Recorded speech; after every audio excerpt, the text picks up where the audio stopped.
കാളഞ്ചിറ പാടത്ത് നടത്താൻ ഉദ്ദേശിക്കുന്ന അനധികൃത നിർമ്മാണത്തിനെതിരെ പ്രതിഷേധം ശക്തമായി. കാളഞ്ചിറ പാടശേഖരത്തെ സംരക്ഷണ സമിതിയുടെ നേതൃത്വത്തിലാണ് പ്രതിഷേധം. നഗരസഭ 3-ാം വാർഡിലെ 40 ഏക്കറോളം വരുന്ന കാളഞ്ചിറ പാടം പ്രദേശത്തെ പ്രധാന ജലസ്രോതസ്സാണ്. അനധികൃതമായും തെറ്റിദ്ധരിപ്പിച്ചും സർക്കാർ ഉത്തരവുകൾ നേടിയാണ് സ്വകാര്യ വ്യക്തികൾ ഇവിടെ അനധികൃത നിർമ്മാണം നടത്തുന്നതെന്ന് സമരക്കാർ ആരോപിച്ചു. സ്ഥലം സന്ദർശിക്കാതെയും ശരിയായ അന്വേഷണം നടത്താതെയുമാണ് ബന്ധപ്പെട്ട ഉദ്യോഗസ്ഥർ അനധികൃത നിർമ്മാണത്തിന് അനുമതി നൽകിയതെന്നും ആരോപണമുണ്ട്. നഗരസഭയിൽ നിന്നും ബിൽഡിംഗ് പെർമിറ്റ് വാങ്ങിയതിലും ശരിയായ രീതിയിലല്ലെന്നും ആക്ഷേപം ഉയരുന്നുണ്ട്. ഇവിടെ നിർമ്മാണത്തിന് അനുമതി നൽകിയാൽ വരും കാലങ്ങളിൽ ഇതിനോട് ചേർന്നുള്ള പാടങ്ങൾ നികത്തി കാളഞ്ചിറ പാടശേഖരം ഇല്ലാതാകുന്ന അവസ്ഥയുണ്ടാകും. മാത്രമല്ല പ്രദേശത്ത് രൂക്ഷമായ കുടിവെള്ള ക്ഷാമവും നേരിടും.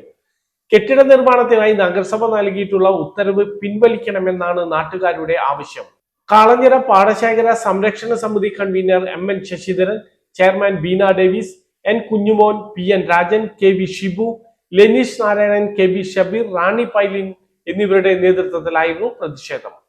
ഈ മാസം 13-ാം തീയതി കേസ് രണ്ടാമത് എടുത്തിട്ടുണ്ട്. അതിനു മുമ്പ് നമ്മൾ ബന്ധപ്പെട്ട രേഖകൾ റവന്യൂ ഡിപ്പാർട്ട്മെന്റിൽ നിന്ന് കളക്ട് ചെയ്ത് ഞങ്ങൾ കോടതിയിൽ സമീപിച്ചിട്ടുണ്ട്. ഞങ്ങൾ ഇത് ഒരു രാഷ്ട്രീയ ലാഭത്തിന് വേണ്ടിയല്ല. ഞങ്ങളിത് ഈ പ്രദേശത്തിൻ്റെ ഒരു പൊതു വികാരം മനസ്സിലാക്കിക്കൊണ്ട് എല്ലാ രാഷ്ട്രീയ പാർട്ടികളുടെയും ഒരു സർവകക്ഷി യോഗം ഇന്നലെ ഞങ്ങൾ വിളിച്ചിട്ടുണ്ടായിരുന്നു. നിർഭാഗ്യരെന്ന് പറയട്ടെ, പ്രധാനപ്പെട്ട ഉത്തരവാദിത്തപ്പെട്ട രാഷ്ട്രീയ പാർട്ടികൾ ഇതിൽ നിന്ന് പിന്മാറുന്നൊരു സമീപനമാണ് സ്വീകരിച്ചത്.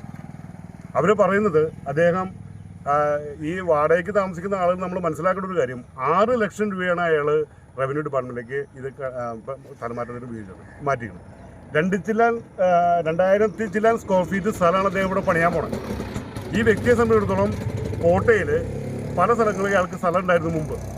ഈ സ്ഥലമൊക്കെ അയാൾ മറിച്ച് ഒരു റിയൽ എസ്റ്റേറ്റുകാരനാണ്. അദ്ദേഹത്തിൻ്റെ ഈ കരഭൂമിയായ സ്ഥലങ്ങളെല്ലാം ബാക്കിയുള്ള ആളുകൾക്ക് വിറ്റിട്ട് ഈ ഭൂമി മാത്രം ഈ പേരും പറഞ്ഞുകൊണ്ട് കോടതി അടക്കം തെറ്റിദ്ധരിപ്പിച്ചുകൊണ്ടാണ് അദ്ദേഹം ഈ വിധി സമ്പാദിച്ചിരിക്കുന്നത്.